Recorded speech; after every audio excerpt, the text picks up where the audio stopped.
I am Dr. Sonia Sasidharan. Today we will be discussing the topic cellular adaptations.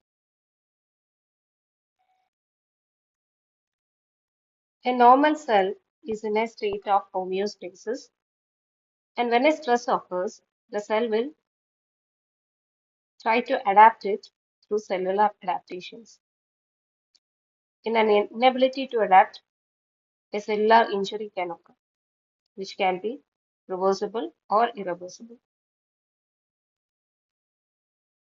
Cellular adaptations are reversible changes in the size, number, phenotype, metabolic activity, or functions of cells in response to changes in their environment.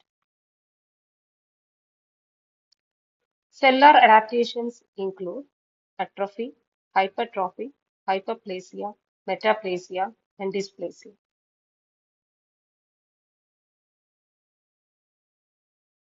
First adaptation is atrophy. Atrophy is the reduced size of an organ or tissue resulting from a decrease in cell size or number. The causes of atrophy can be physiological or pathological. Physiological atrophy. Atrophy is a normal process in aging. Examples are atrophy of lymphoid tissue with age, atrophy of thymus in adult life, atrophy of gonads after menopause, and atrophy of brain with age. All these are examples of physiological atrophy.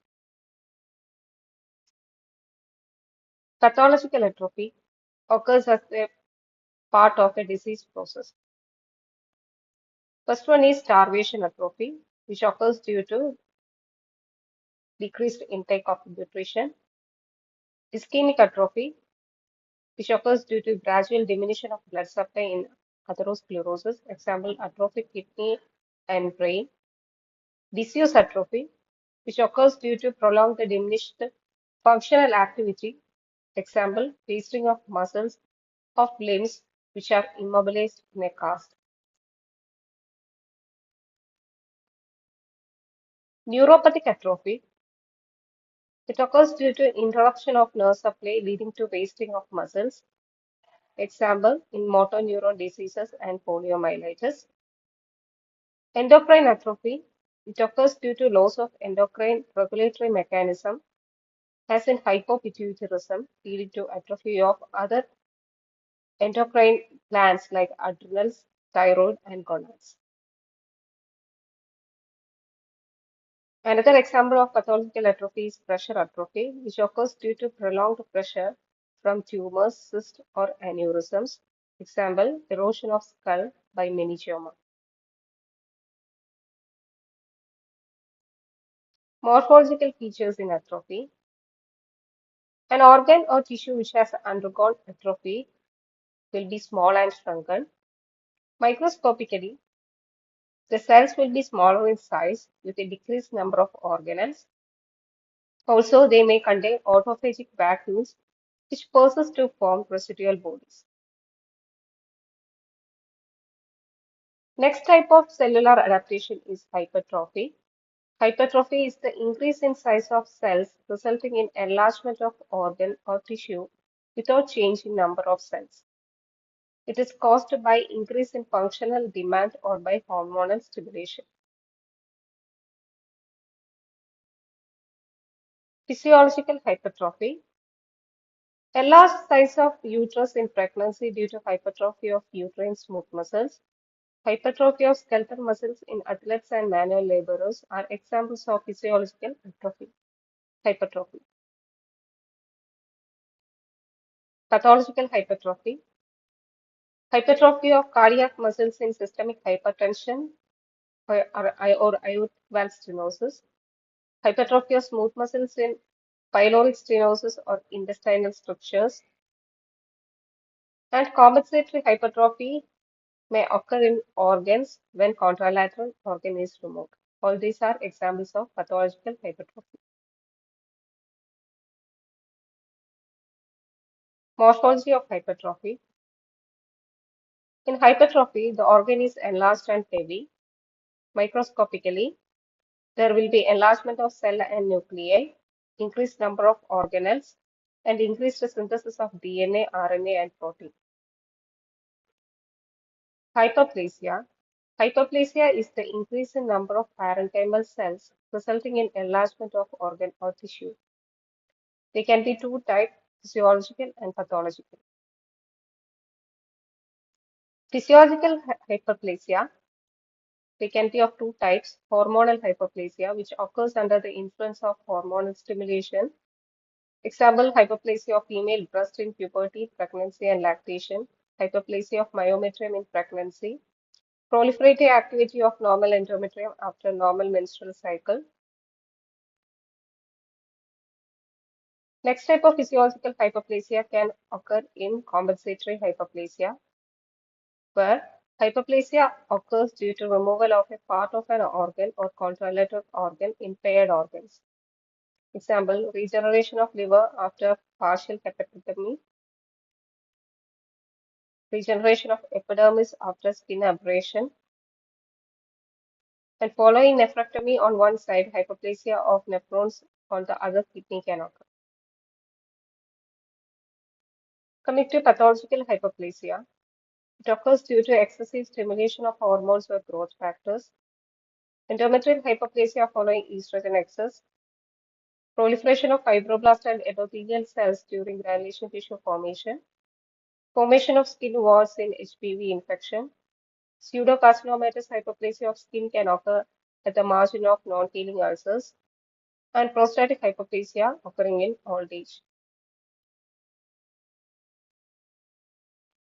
This diagram shows the difference between a normal endometrium in proliferative phase and endometrial hyperplasia. In normal endometrium in proliferative phase, we can see fewer number of glands which are small and compact, and there will be less mitotic figures. In endometrial hyperplasia, we can see that the number of glands have been increased with the crowded glands. They will be having irregular shape and size, but the cells do not appear atypical. Morphological features in hyperplasia. There will be enlargement of affected organ or tissue. There will be increase in number of cells, and there will be increased DNA synthesis and increase in mitosis can be observed. Metaplasia. Metaplasia is defined as reversible change of one type of epithelial or mesenchymal adult cells to another type of adult epithelial or mesenchymal cells, usually in response to abnormal stimuli, and often reverts back to normal on removal of the stimuli. It can be of two types, epithelial metaplasia and mesenchymal metaplasia. Epithelial metaplasia, depending on the type of epithelium transformed, two types of epithelial metaplasia are seen, squamous metaplasia and columnar metaplasia. Squamous metaplasia, it often occurs due to chronic irritation, which can be due to mechanical, chemical, or infective causes. Example, bronchus of chronic smokers, uterine endocervix in prolapse of uterus and old age, gallbladder in chronic cholecystitis and cholelithiasis, renal pelvis and urinary bladder in chronic infection and stones, vitamin A deficiency causing squamous metaplasia in nose, bronchi, urinary tract, lacrimal, and salivary glands. Columnar metaplasia, in this, any type of epithelium can be converted into columnar cells. It occurs in intestinal metaplasia in healed chronic gastric ulcer, pulmonary metaplasia in Barrett's esophagus, bronchus in chronic bronchitis, and bronchiectasis. Coming to mesenchymal metaplasia, here there is transformation of one type of mesenchymal tissue to another type. Example, osseous metaplasia, which is the formation of bone in other mesenchymal tissues like fibrous tissue, cartilage, and myxoid tissue. Example, arterial wall in old age, myositis ossificans, cartilage of larynx in old age, and ossification occurring in the fibrous trauma of large tumors, example, neomyoma. Cartilaginous metaplasia is often seen in healing fracture. Dysplasia. Dysplasia means disordered cellular growth or development, often occurs in metaplastic epithelium or associated with the hyperplasia, known as atypical hyperplasia. There is loss of uniformity of cells as well as loss of architectural orientation. Dysplasia is often encountered in epithelial cells. It occurs due to chronic irritation or prolonged inflammation. It can progress to carcinoma in situ or invasive cancers.